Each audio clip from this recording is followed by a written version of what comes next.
administrator, pastors, principal, teachers, parents, friends, classmates, ladies and gentlemen, good afternoon.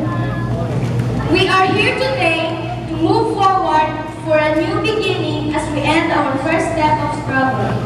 Our theme for this year's graduation rites is Saktong Buhay sa Dekalidad na Edukasyon, Pinanday, na sa pamamagitan ng dekalidad na edukasyon, ang bawat isa sa atin ay magkaroon ng wasto at mabuting buhay. Subalit, ang lahat ng ito ay hindi natin makakamit, hindi natin bigyan ng pagpapahalaga ang ating pag-aaral. At higit sa lahat, sa ating mga magulang na nag-aalay ng lahat upang tayo makapagtapos, kaya nararapat lamang na sila ay ating sasalamatan. And not only to our dear parents, but also to our teachers, who share to us their knowledge, skills, unending effort, and understanding. Through quality education, we are molded and become effective in all our undertakings, so we could successfully complete our elementary grades and prepare for the next level of learning, the secondary education. I thank this opportunity also to the school, PBCCMI, where we were educated not only academically but spiritually as well.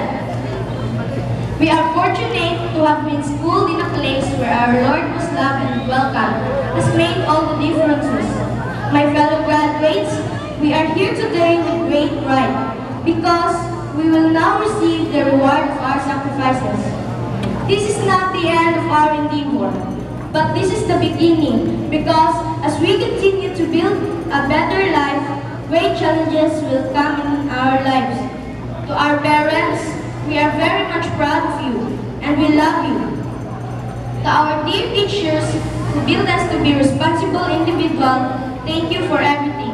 To my classmates, schoolmates, as we depart from each other, we will always remember that we are once became one, binding this institution to make history of our own.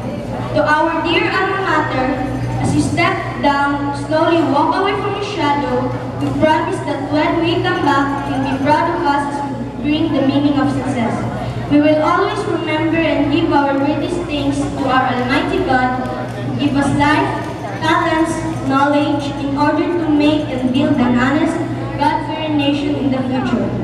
Thank you. I am Gilgamesh Kumar, signing